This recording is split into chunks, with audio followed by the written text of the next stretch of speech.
If you're an aspiring Grand Canyon hiker or you're a veteran, our new Facebook group is the place to be, and you're all invited. Just search for the Grand Canyon Hiker Dude Show and join an active, helpful, judgment-free community that exists so everyone has their best possible experience at the Grand Canyon. You'll have access to me and a team of experts, most who have been guests on the show, as well as plenty of other experienced canyon hikers who are there just to share and inspire. That's the Grand Canyon Hiker Dude Show Facebook group. What are you waiting for? We hope to see you there.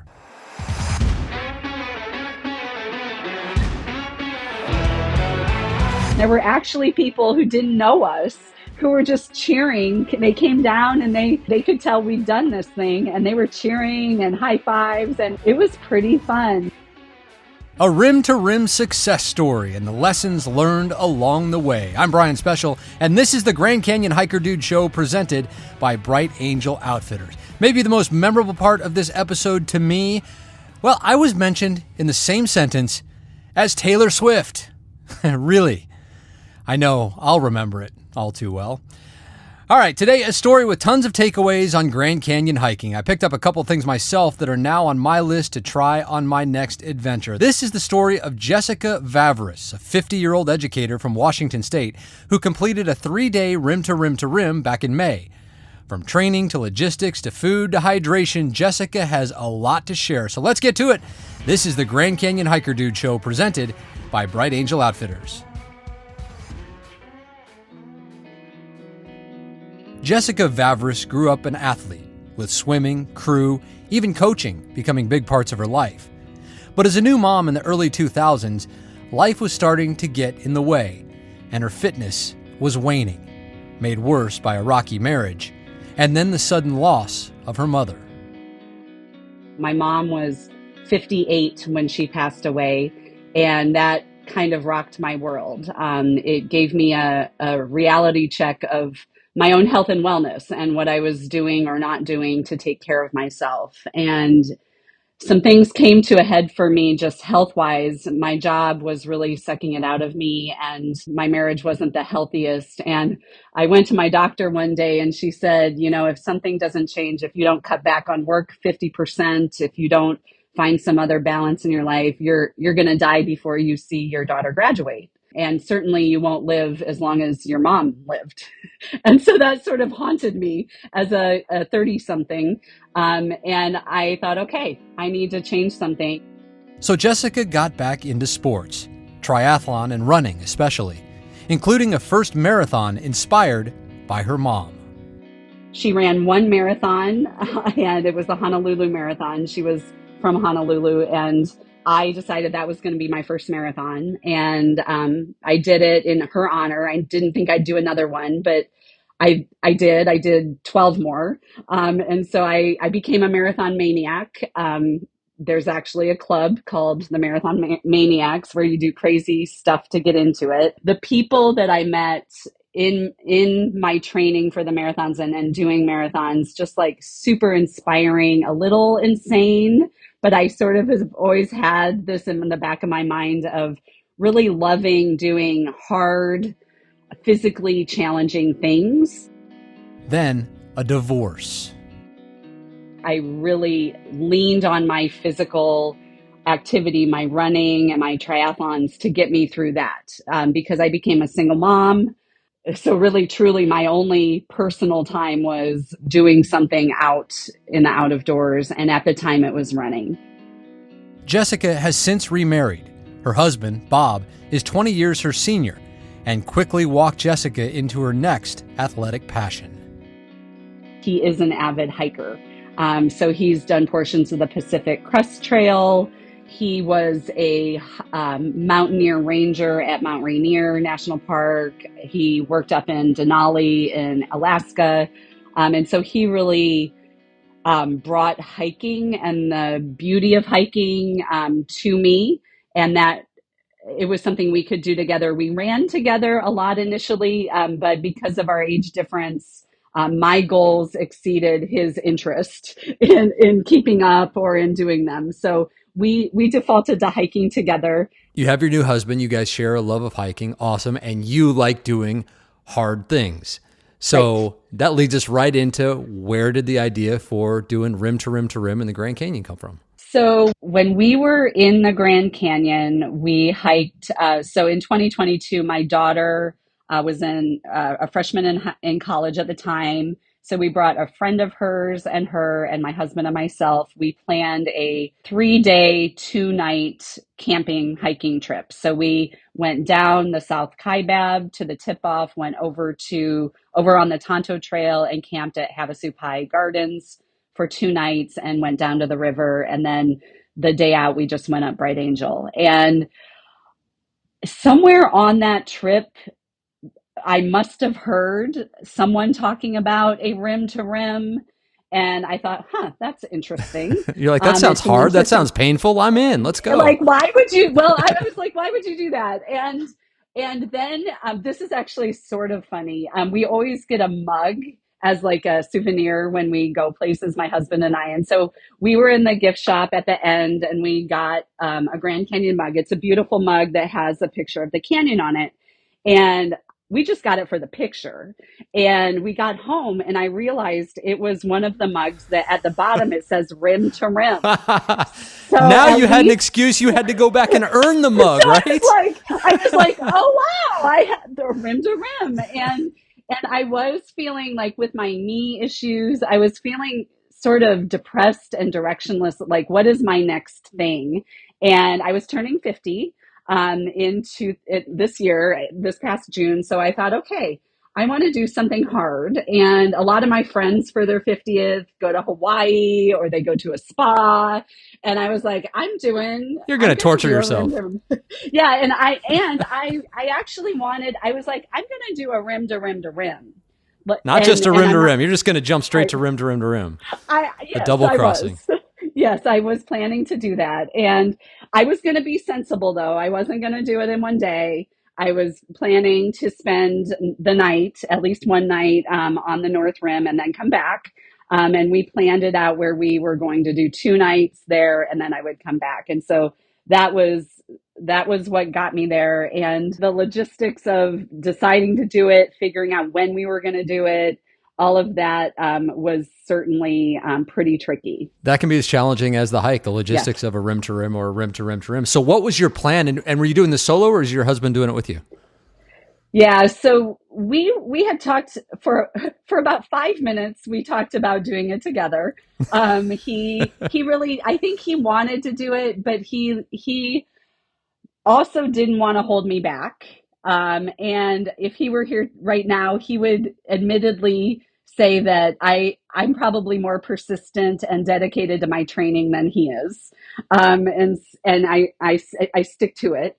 And so he didn't want to hold me back. And we're a good team. So he's in all my marathons and everything. He finds his part of the journey. And so he agreed not to do it. And actually, in the back of my mind, I wanted to do it alone. There was something in me that really just wanted that time and reflection and to be like going back to my why, the me time, to not have to worry about other people. I'm a caregiver.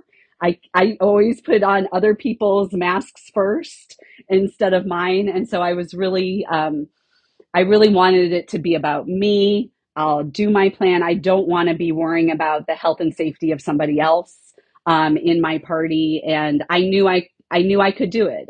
I've done so many other things and gotten through that on my own. I knew I could do it. Well, and this was going to be a blessing ultimately, I would assume. I don't know this, but I assume your husband went with you and then he dropped you off and then shuttled around to the other side to meet you. Is that what happened? Is that part of your plan? Yes. Yeah, that was part of the plan. So I started on the South Kaibab, and a really good thing that we landed in Phoenix. We planned to initially go to Sedona first and then to the South Rim. But then in listening to your podcast, listening to other people, we decided to scrap Sedona and go 2 days ahead to the South Rim to acclimate to the altitude, which altitude does affect me. And it was the right move because I did not feel well the first couple days before the hike, just with the thin air. And so really that helped me really think about the pre-hydration and hydration, all those things like before the hike. And just getting an eye on the canyon and looking across and saying, oh my gosh, I'm going to go over there. And so, yeah, he shuttled around. We also, one big thing we had in our planning and logistics was I had an InReach communication device, a Garmin InReach, and so did he. So we had two Garmin InReaches, which allowed us to communicate with each other, even when he was out of cell phone range and I was out of cell phone range. So we were able to stay in touch for the entire hike, my hike, and his drive all the way around both times. Was there some peace of mind in that ultimately? A lot of peace of mind. And it was interesting. The canyon, I think it was good to have in the canyon, just so if something would have happened, I knew that whoever helped me or I could get in touch with him. But my training was very solo here in Washington in the dead of winter where it's dark and wet and not a lot of people on a lot of trails and no cell service. And so we dialed in our communication plan a lot because of my solo training here and my personal safety. So you guys even practiced that part beforehand? That was probably, yes. Yeah, it was probably the most important thing that we needed to make sure it worked to a T. And so we worked hard on that. I mean, I was worried here about cougars and mountain bikers. And at the canyon, obviously you're not worried about that stuff. So you're worried about breaking an ankle or something. Yeah. And it's nice to have that. I typically don't carry the Garmin or anything like that in the canyon. The reason is because, you're never alone for long on the corridor trails. You're never that far away from help if you need it. But I completely understand the peace of mind thing, and I think my wife would prefer if I did carry one. So kudos to you. I mean, I think that's smart if you can do it, and the fact that you practiced with it is huge as well. So you're dropping in from South Kaibab. What time of year is this? It was Memorial Day week. Okay, so it's hot. It's hot already, as it is typically during all of Rim2Rim season.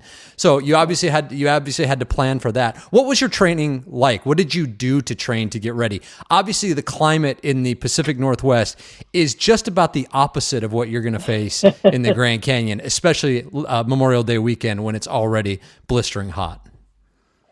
Yeah, so I started regular hiking, just trying to get in the miles in January. So about 5 months out, I started that here.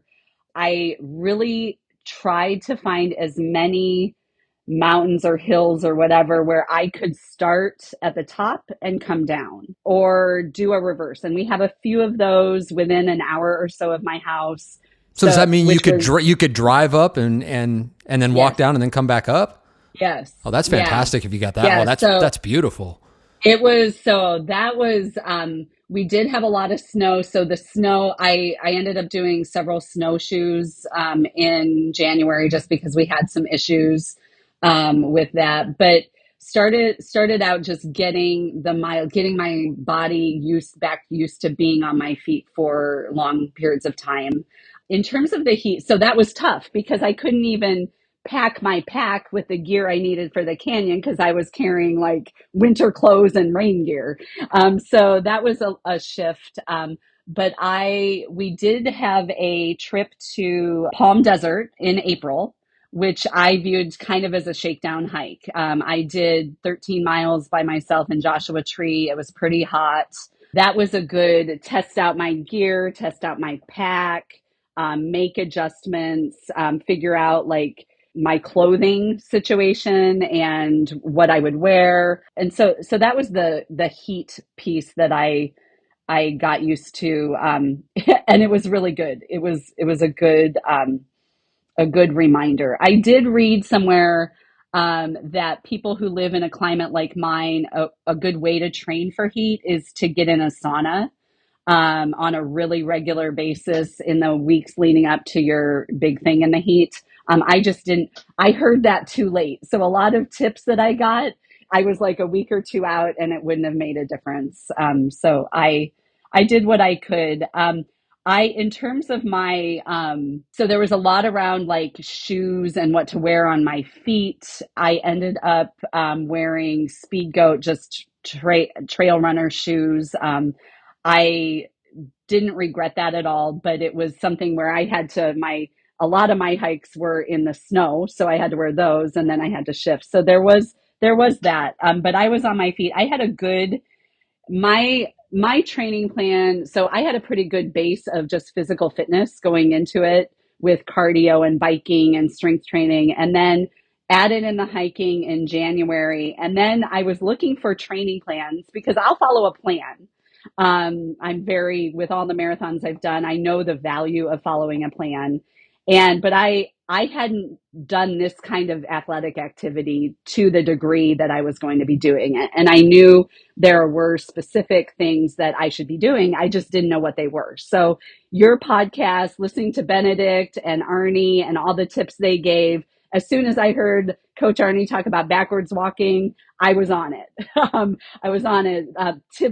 Anterior tibialis strengthening. I started doing that.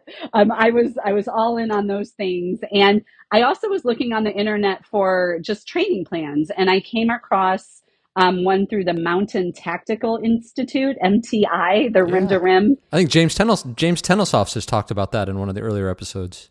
Yes, Yeah. and I would say it was the best money I spent. It was like $60, and granted, it's a training plan for young people who are planning to run it. It's very intense. It's very intense. And but I looked at that plan when I got it and I thought this will get me ready, even if I modified. So I modified because of my knee arthritis. I wasn't going to be doing some of the things, but it involves sandbags. I emailed him when I got it and I was like, I'm going to be 50 and I don't want to break my body. Do you have some modifications? And he sent me the modifications, but he said, this, try the sandbags. It is worth it. And so I did. I got sandbags. So did those Well, what do twice you a do with the week. sandbags? Well, I do sandbag get-ups. So a lot of it is around strength training and core strengthening. So you put it on your shoulders, you squat down, get on the ground and get back up. That's a get up. You throw it. So a lot of it was like push motions, or cleans where you lift it up over your shoulders. So just really strengthening your body and your core.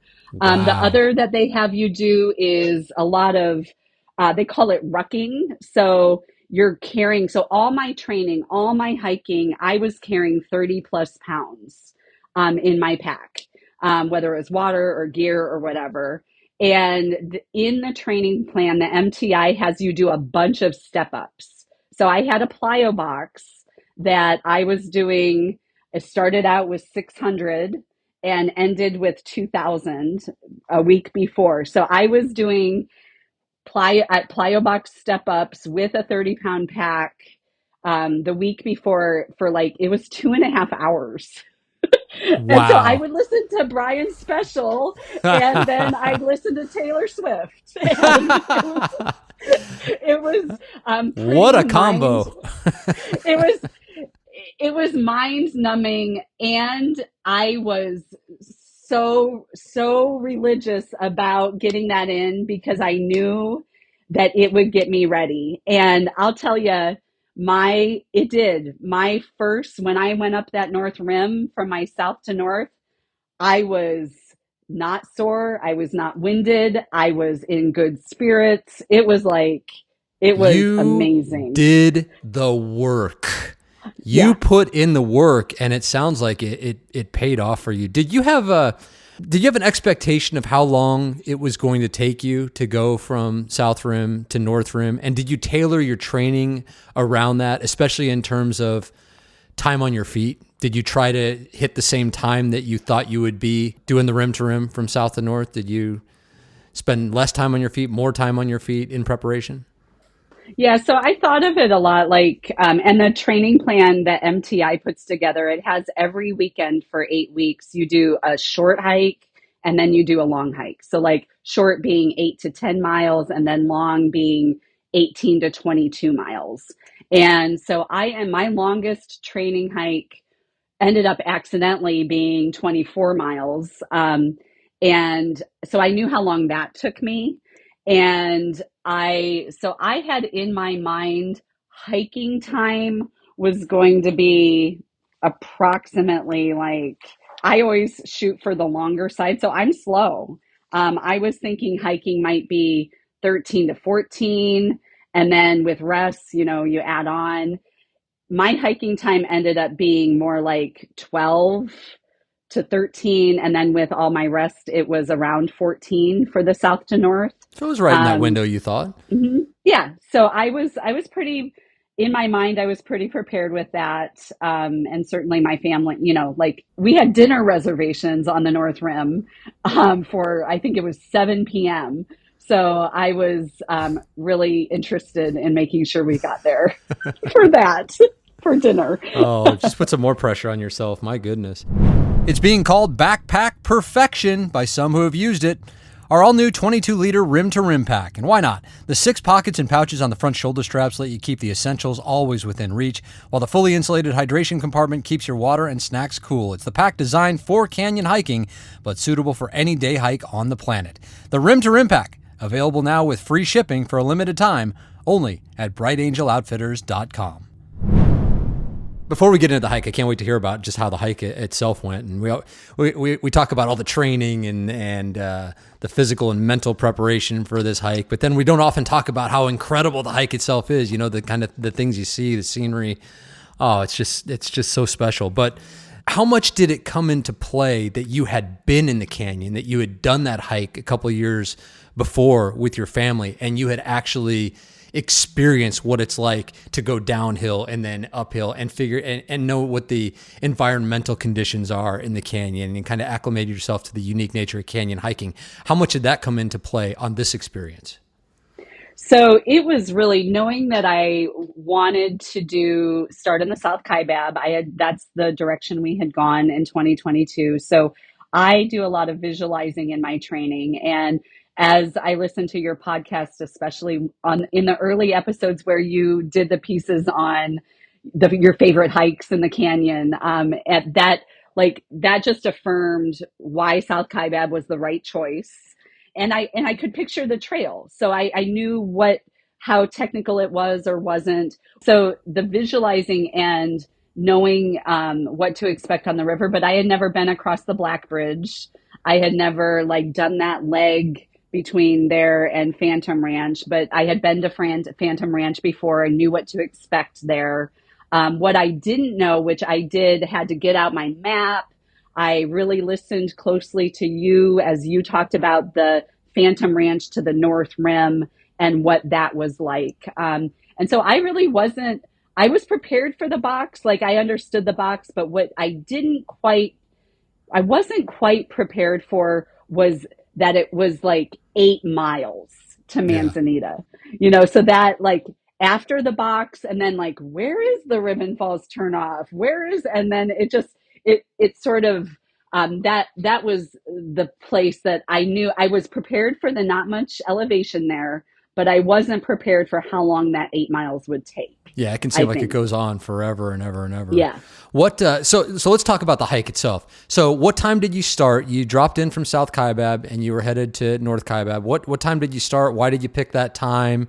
And just talk about what that hike was like, because there's nothing like South Kaibab to North Kaibab Rim2Rim. So per everybody's, all the Facebook groups, per your advice, started early. I believe I left that day 3:45 a.m. Had the headlamp. I did, per Coach Arnie's advice, practiced hiking in the dark. I did one hike in the dark with a headlamp to test that out, see my gear there. And so left there. I was the only one at the trailhead. A group had gone ahead of me, and then maybe a group came behind me, but I was alone. And honestly, I had done so much listening to all the things that could go wrong that it was sort of psyching me out. So I had prepared like this could be the last time I kiss my husband Oh or no. talk to my daughter. So I was sort of emotional at the start, and you're just going off into darkness, into Yeah. black. The abyss. And it was pretty windy that morning, so I wasn't prepared. I was surprised by that, but I was glad the sunglasses I wear were light lenses, so I was able to put on my sunglasses and still see, and that helped keep the dust out of my eyes and whatnot. But that subsided.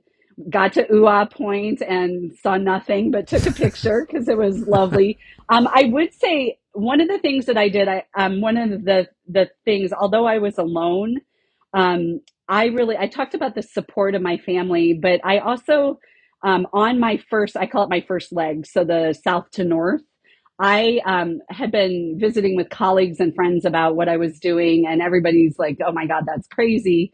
I decided to dedicate every mile to someone Hmm. on that first leg. And so I talked to my friends and asked them to pick a mile, and and people who inspire me, and I would think during that mile, what about that person do I love, and what inspires me about them, about their life or their work or whatever it is, and I would take a picture at that mile. So, and then at the end, I would text them with my inReach and say, "Hey, I'm at mile 2, thinking about you," or whatever. And that actually was super motivating. It was fun. And then at the end, I texted them all pictures of their miles and what was happening there. But How cool. it was super fun. It wasn't like raising money for a cause, but it was, lots of people were like, well, what's the hardest part going to be? I want that mile because I want to help you get through that hardest point.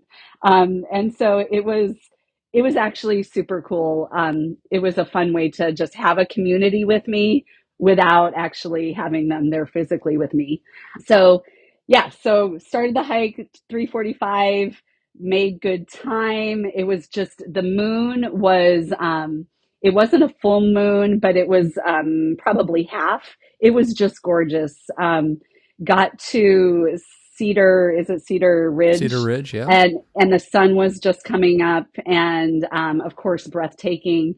On the way down, more groups were coming. There were groups of young women from the East Coast and single people and couples, and the mule train came, and so got a video of that. It was super fun to see them come down. Stopped at the tip off, I just checked I was starting to get some rubbing on my feet. That was fine. And just kept going. Okay, so you get down to Phantom Ranch, and that's always the place when I get Yeah. to. You just kind of, I stop there no matter what, not necessarily to get the lemonade, but take the pack off, put it on the picnic table, refill your water, and kind of assess where I'm at. And there's sometimes I get down there, and it's almost distressing how poorly I feel. I've had that happen where it's like, wow, the downhill once again has taken more out of me than I thought it would. So what were you feeling when you got to Phantom? You had done so much training. You were so ready for this. You're through the downhill, which can be brutal on South Kaibab. Just were you feeling knowing you still had 14 miles to go at that point?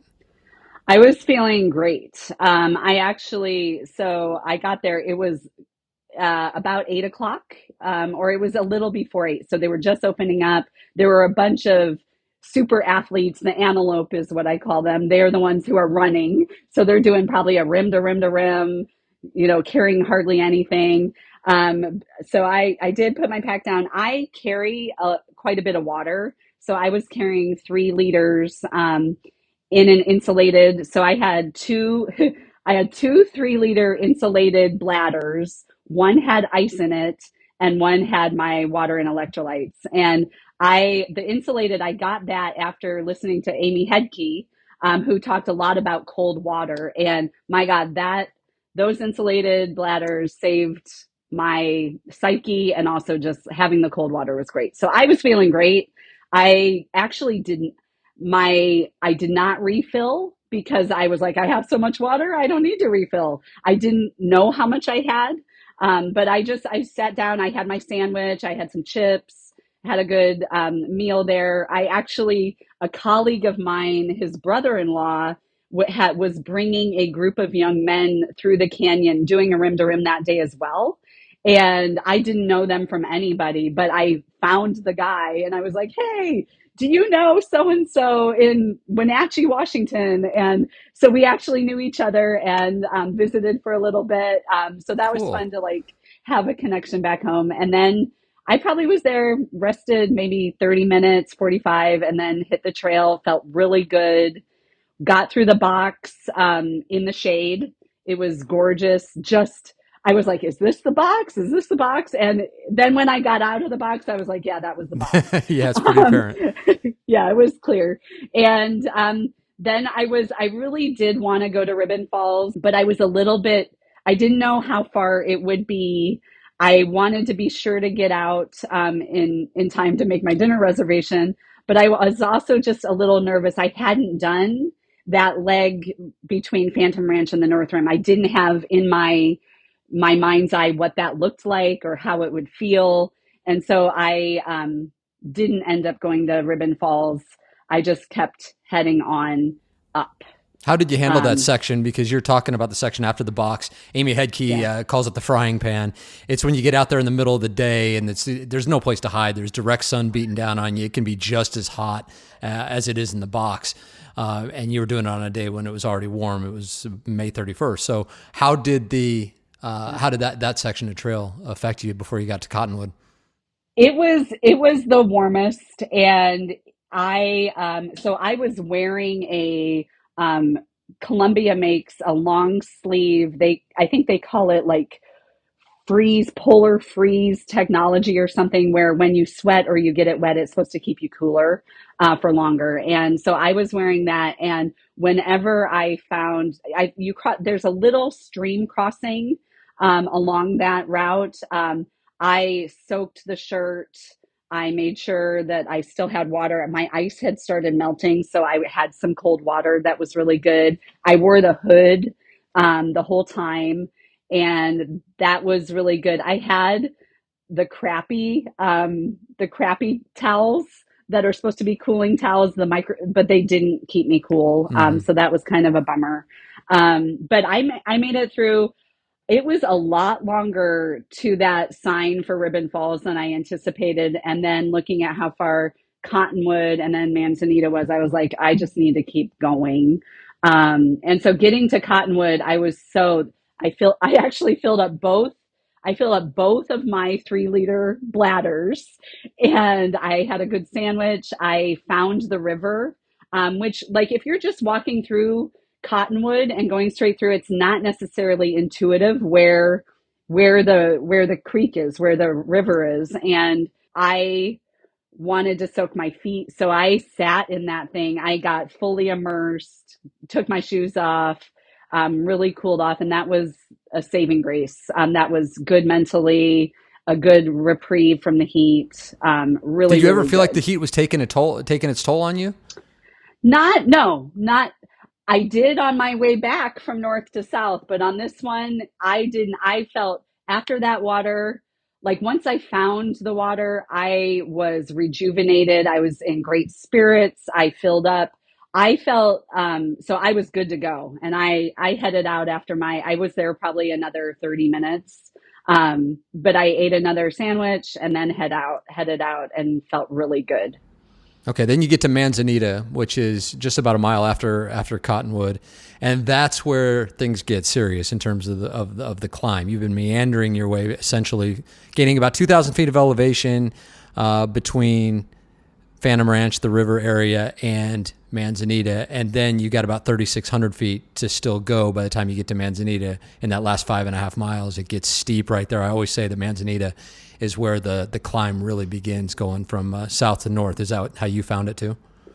It is, and first off, it's spectacular. I mean, the beauty of where you are at that moment is so different than the South Rim.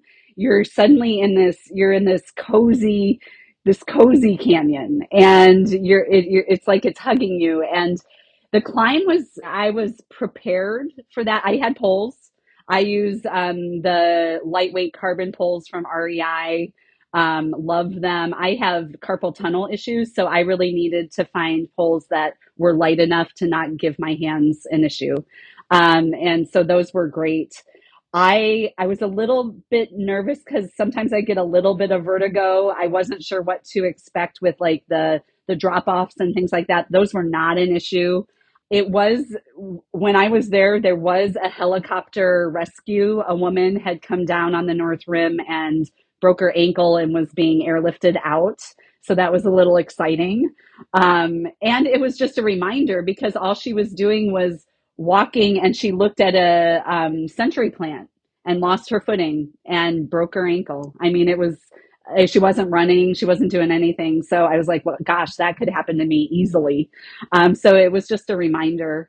You know, listening to people talk about how much water they carry and that sort of thing, I was, you know, I felt a little overwatered, but I was also used to carrying 30 pounds. So my pack was actually less than 20 pounds, even with that much water.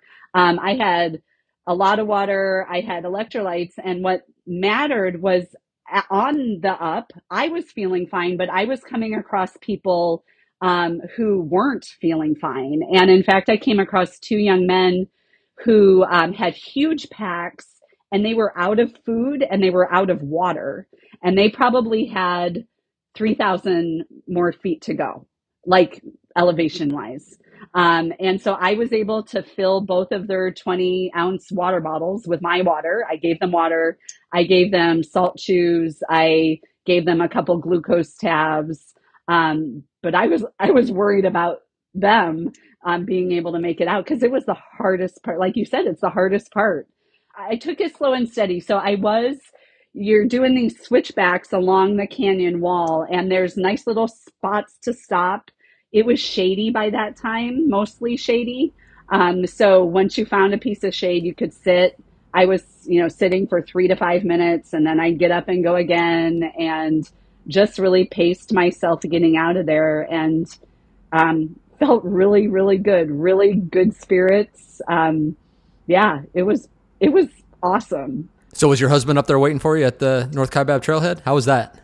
He actually walked partway down. I passed some people who were coming down and they're like, you made it. And I was like, no, I haven't made it yet. I'm not at the top. So he did come down and we walked out together, and that was super fun. And there had been also a group of 4 people from Michigan who started after me, and we were playing leapfrog, and they were not doing very well. But it was, and he had met them. He took their picture on the South Rim. So he met me, and then they came up after me. And so they knew him, and we all sort of synced up. And it turns out their plan was the same as mine, which was to go back 2 days later on the north to south leg. So it was pretty fun to find that group. So then you and your husband spend 2 nights on the North Rim before your return trip. Just how was the North Rim? Was that the right amount of time to be there? Was it too much time? What did you think spending 2 nights up there? So I loved, like I said, we had dinner reservations, which there isn't a whole lot of options for food. Especially I was prepared, like if I didn't make the dinner reservation, he had instructions to get me food, so that I would have something.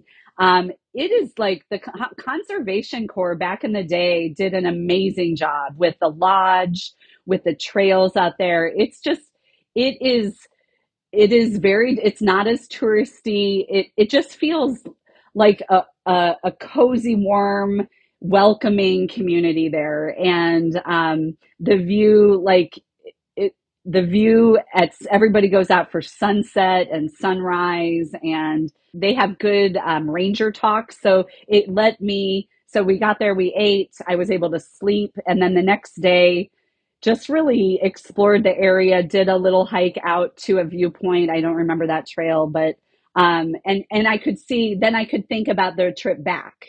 And so I could see where I would go, and we made the plan, and I was able to have that day where I packed up my gear for the next day and set my plan, and I took a nice long nap and got to bed early, and it was just it was good. I was glad I didn't just turn around and go back that same time. Having the 2 nights at the Grand Canyon Lodge was worth it. We only had one night initially, and we called the day of, and they had an opening and were able to keep us in our same room like at the last minute, which was a blessing, a true blessing. So it was great. It was highly recommended. What a fantastic itinerary. I mean, just to have the hotel room waiting for you at the end of that hike, and then to know you get to spend the entire next day just relaxing, like you said, taking a nap, exploring the area, and then have another night before heading back out that next morning. My goodness, that is a perfect itinerary. So how was the return trip? And no issues there? Well, so return trip left at 3:30. So I wanted to hit the road sooner because I knew based on the shade tracker, I knew that it was going to be hotter for longer based on just the time of day. So I really wanted to go earlier.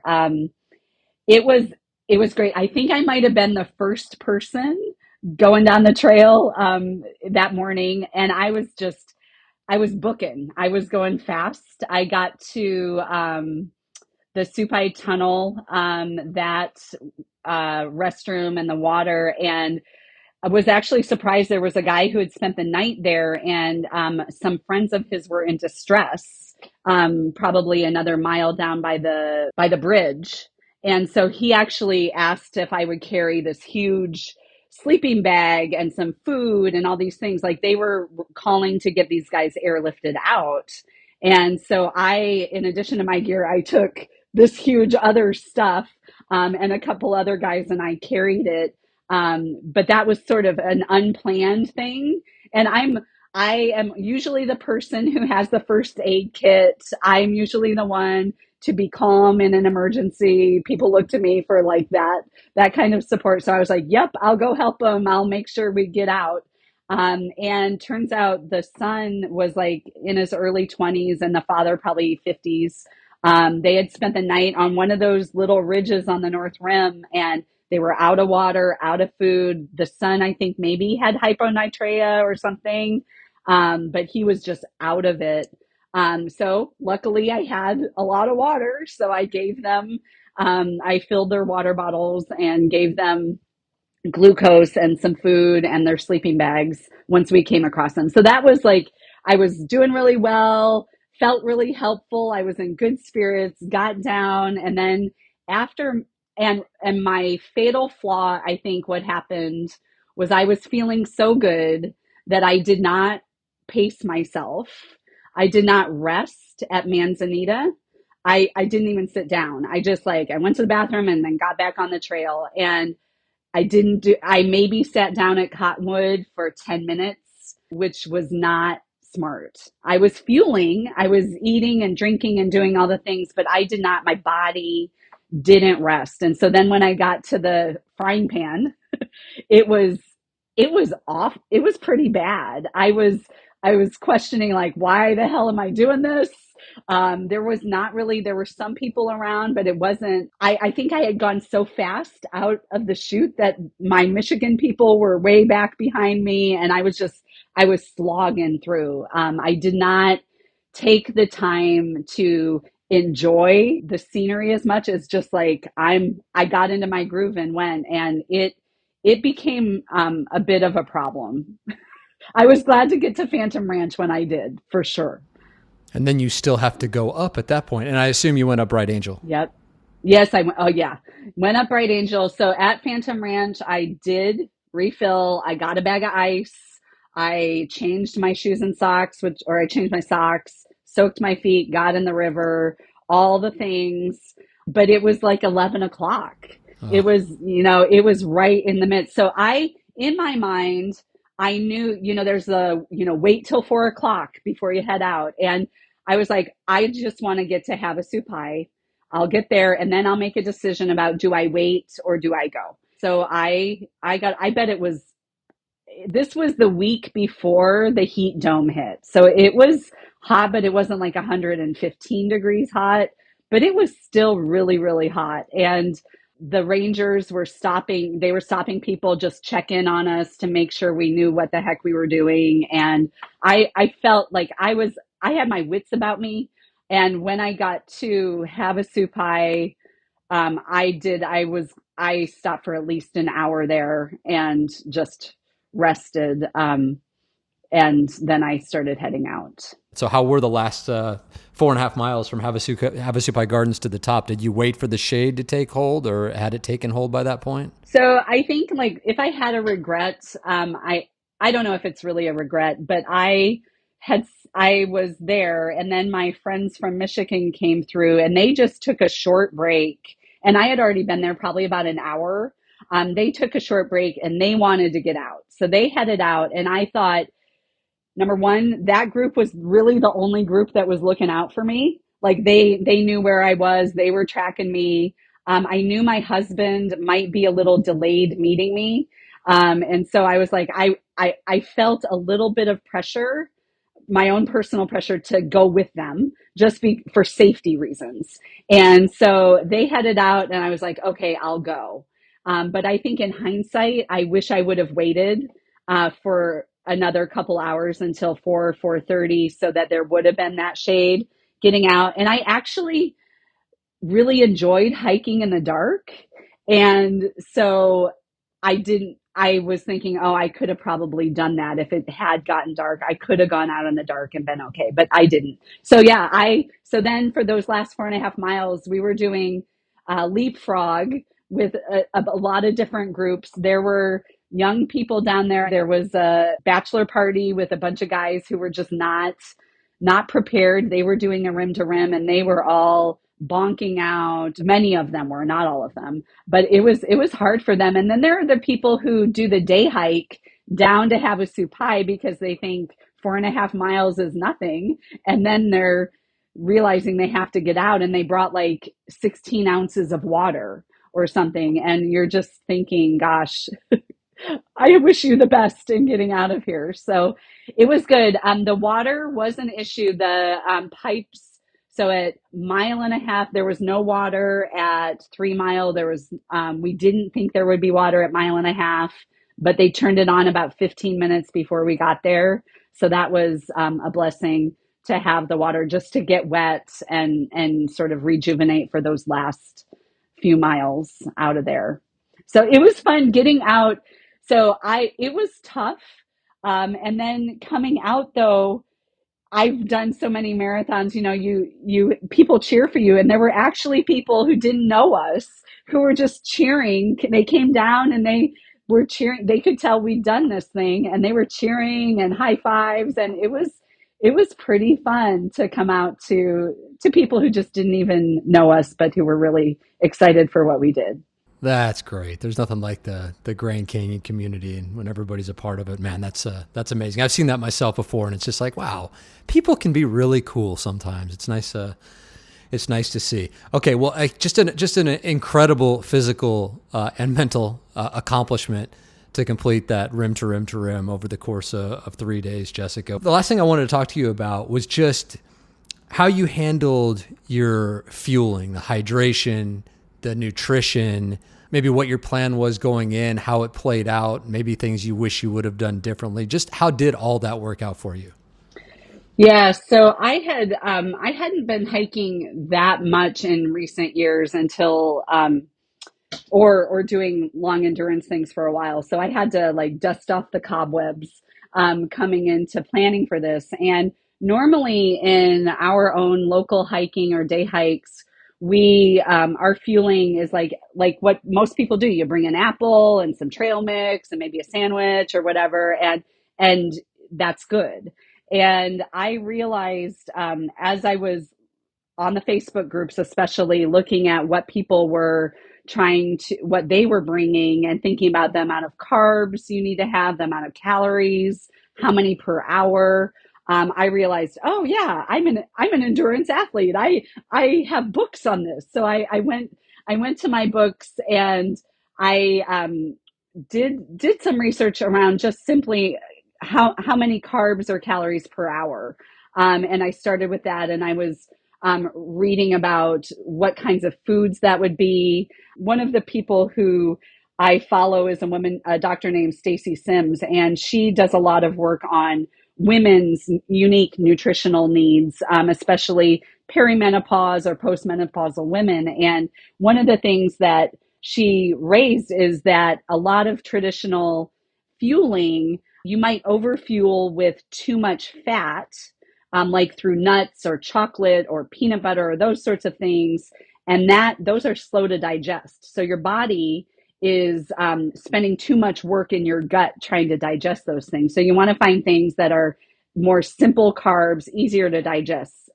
So I jumped on the bandwagon of like Swedish fish and candy and then some pretzels and other things, and then realized, oh my gosh, I'm getting too much bad carbs, like too much sugar and things. And so I read a lot and tried to balance that out. I did it a little bit too late. So my goal was to have more real food throughout that I ate. What I knew was I needed to have a eating plan for every hour. So I made little snack baggies full of the right number of pretzels, the right number of Swedish fish. And then for women of my age, they recommend a certain amount, like a little bit of protein. So 7 to 10 grams of protein an hour. So I had little baggies where I had my turkey jerky, I had my candy and my pretzels or Fig Newtons or whatever. And I dialed it in. So like 2 to 300 calories an hour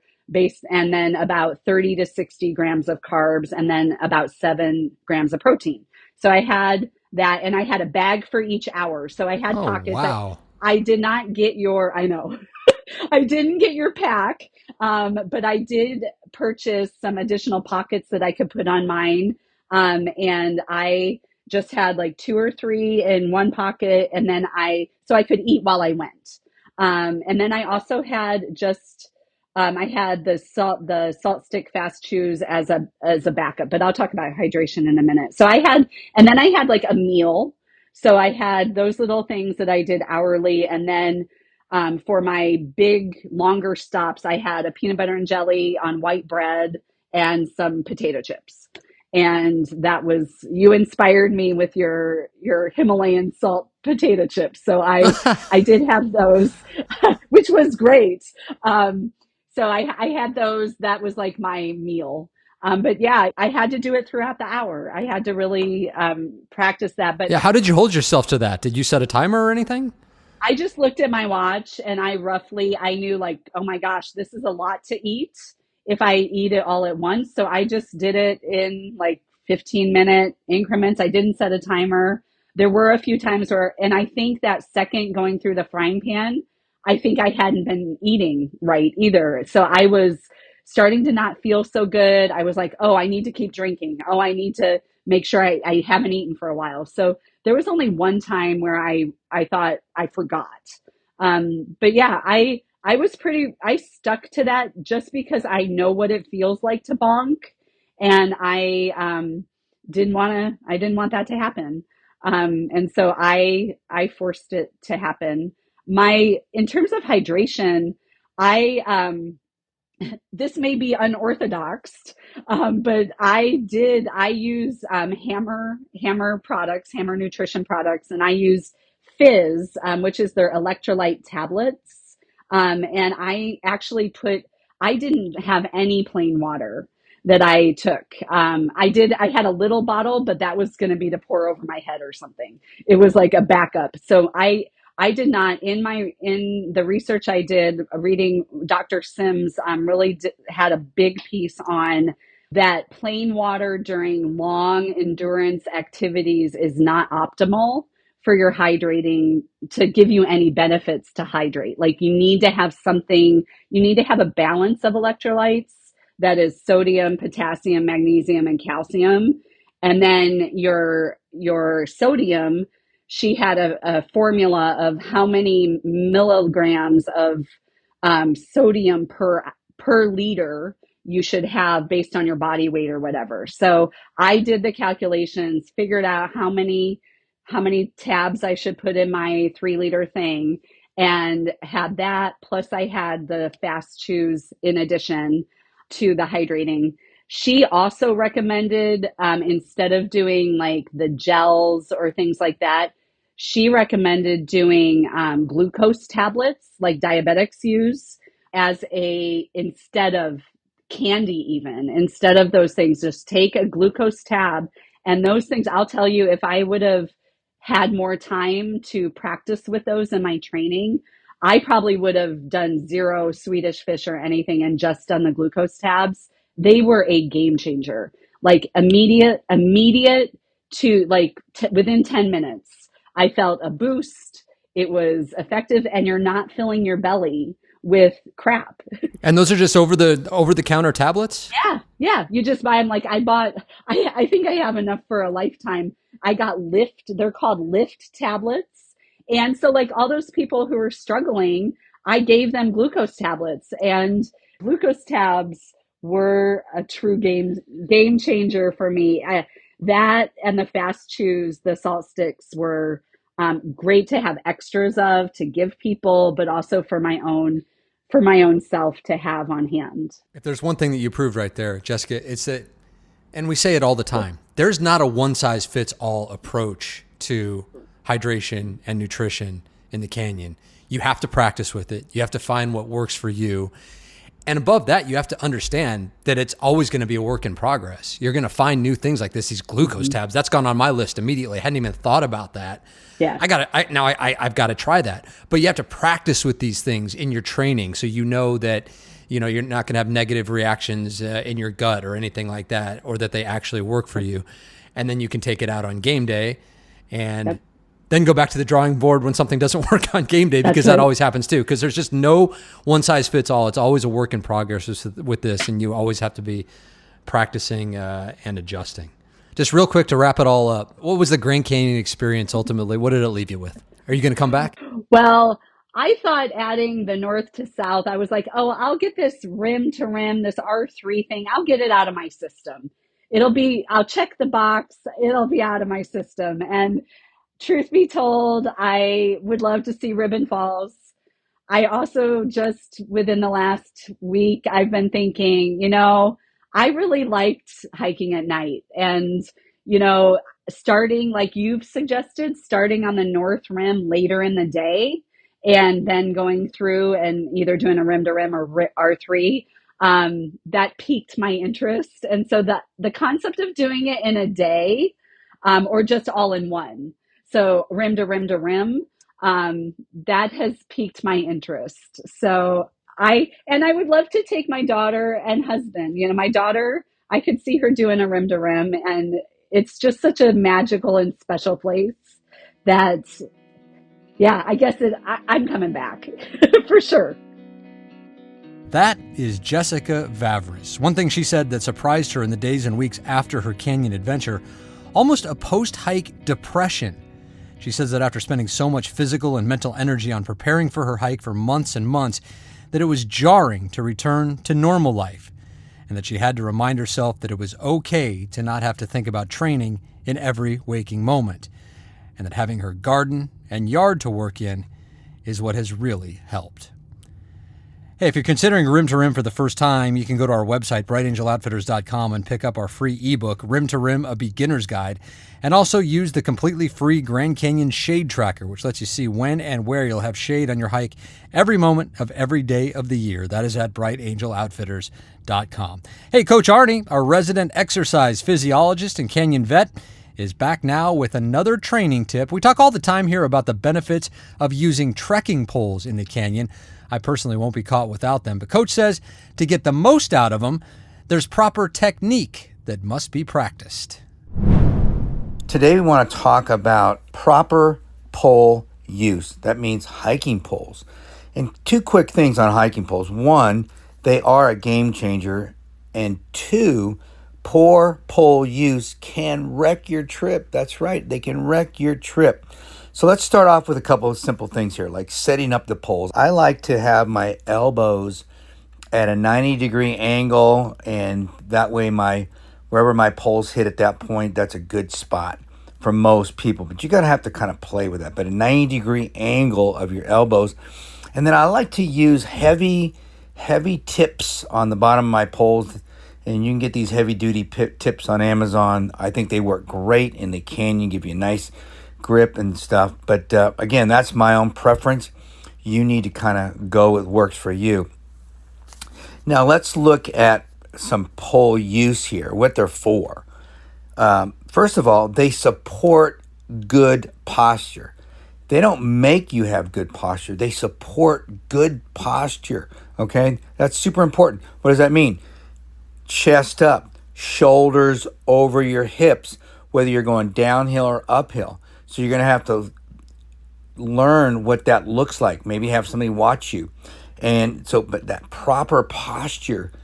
And if you learn proper posture and use your poles to support that, you are going to have a much better trip. Your poles will be used the way they're supposed to, and it's going to take that pressure off your legs like you wouldn't believe, and you're going to just feel so much more energy, and that's super important. All right, next, let's remember that leaning on your poles, going downhill is a recipe for disaster, and that's what I see from a lot of people. You don't want, remember what we just talked about. Remember good posture. Remember supporting good posture. So going downhill, leaning on those poles is not a good thing to do. So we got to work on that. And how do we do that? Well, here's the big tip. The big tip, practice with your poles a lot. It's what I do. I'm out there every weekend using my poles. Why? Because I want to become a pole expert. I want to be able to use my poles in situations where it's tough. And I want to know that I have good technique and I'm using my poles properly, okay? And the only way to do that is practice, guys. I'm telling you, proper pole technique comes through practice. I hope this helps. Get out there and practice with those poles. I love you, and I'll talk to you later. Coach Arnie's contact information is in the show notes. If you need help, call him or text him or message him. He is there to help. That is Coach Arnie Fonseca Jr. The Rim2Rim pack is available right now with free shipping at brightangeloutfitters.com. It was designed based on my own experience below the rim. If you've never tried a pack with front pockets and an insulated pocket, well, you will never want to go back. The front pockets let you keep on moving because you don't have to stop to take your pack off whenever you need something. And the insulated pocket keeps your water and snacks cool for a long, long time, even in the heat.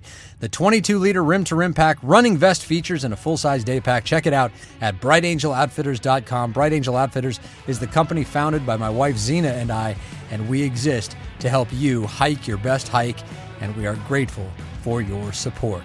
That's it for now. My name is Brian Special, encouraging you, as always, to go hike the canyon. Take that first step, embrace the journey, and when you get there, whether it's for time goals or taking your time, just hike your own hike and enjoy every step in the magnificent Grand Canyon. We'll see you next time on the Grand Canyon Hiker Dude Show, presented by Bright Angel Outfitters.